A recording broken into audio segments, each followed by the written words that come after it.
ফলতার বেলসিংহ অবৈতনিক প্রাথমিক বিদ্যালয়ে বিজেপি প্রার্থী দেবাংশু পান্ডাকে চোর চোর স্লোগান। জমায়েত হঠাৎ লাঠিচার্জ করল কেন্দ্রীয় বাহিনী।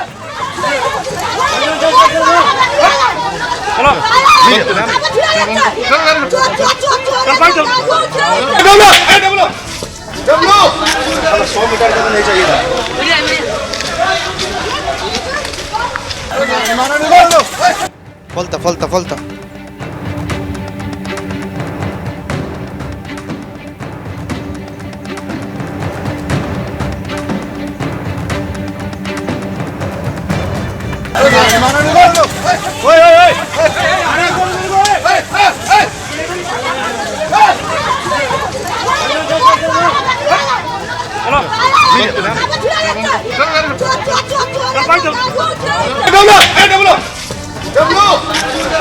সরাসরি আবির দত্ত আমাদের প্রতিনিধি রয়েছেন। আবির, এই ঘটনা ঘটার পর কিছুটা সময় পেরিয়ে গিয়েছে, কিন্তু এতটুকু উত্তেজনা আজ কমেনি মনে হচ্ছে। কি কারণে এই ঘটনা? দেখো, একেবারে এখানে যারা রয়েছেন তারা কিন্তু পরিষ্কারভাবে অভিযোগ করছেন যে তারা এখানে বসেছিলেন, তাদেরকে সে মারধর করেছে। কি অভিযোগ আপনার? ক্যান্ডিডেট, বিজেপির ক্যান্ডিডেট এসে আমাদের অনেকজনকে মারধর করেছে। হ্যাঁ, এটা আমার মুখ ফাটিয়েছে, মুখ ফাটিয়ে দিয়েছে। আমরা নিকে অর্জুন সিং মেরেছে। গ্রেফতার চাই, আমরা অর্জুন সিং এর গ্রেফতার চাই পরিষ্কারভাবে। কি থেকে ঘটনার সূত্রপাত? আমরা এখানে বসেছিলাম, উনি আসলো ডাইরেক্ট এসে বললো এখানে কি হচ্ছে এতজন কেন? 7 থেকে 8 জন। আপনারা তৃণমূল? হ্যাঁ, আমরা তৃণমূল কংগ্রেস, আমরা মমতা ব্যানার্জি। 100 মিটারের ডিস্টেন্সে বসে আছি। আপনি দেখুন, এখানে 100 মিটারের ক্যাম্পের রানওয়ে লেখা আছে, তার পাশে বসে আছি, কিন্তু উনি এসে ওখানকার দলীয়। এটা কি আপনাদের ক্যাম্প ছিল? হ্যাঁ, এইখানে ওনার গুন্ডারা এসে এখানে পেটে বুকে লাথি মেরেছে, তৃণমূল কংগ্রেস কর্মীদেরকে বুকে লাথি মেরেছে এবং ঘুষি মেরেছে।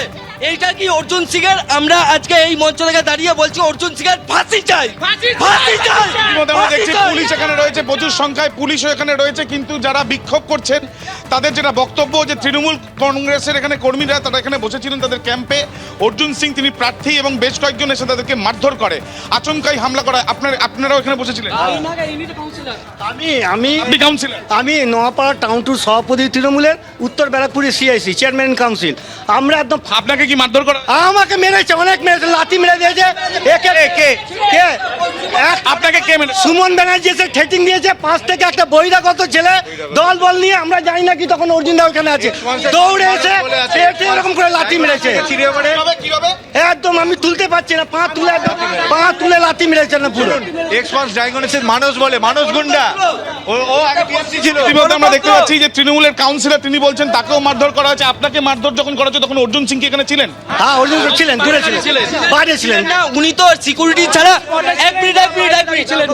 উনি তো সিকিউরিটি ছাড়া বাইরে বেরোতে পারেন না, কারণ সাধারণ মানুষের সাথে মেশার মতন ক্ষমতা ওনার নেই। আজকে কি হলো সেটা কি হয়েছে সেটা তো 4টে, উনি এলে 12টা গাড়ি থাকে, কাজে 12টা গাড়ি দাঁড়িয়ে ছিল তৃণমূল কংগ্রেস কর্মীদের উপর। ইতিমধ্যে আমরা দেখছি একদিকে যেমন কাউন্সিলর অভিযোগ করছেন তাকে মারধর করা হচ্ছে, তার সঙ্গে প্রচুর সংখ্যায় পুলিশ এখানে রয়েছেন এবং এখন দেখার বিষয়, এবং দেখা যাচ্ছে পুলিশের তরফ থেকে এখানে যে জমায়েত রয়েছে সেই জমায়েত সরানোর এখন প্রক্রিয়া চালানো হচ্ছে। কিন্তু তৃণমূল কংগ্রেসের কর্মী সমর্থক যারা এখানে রয়েছেন তাদের বক্তব্য যে তারা এখানে নির্বাচনের জন্য তারা বসেছিলেন এবং দেখা যাচ্ছে প্রচুর সংখ্যায় আরও পুলিশ আসছে।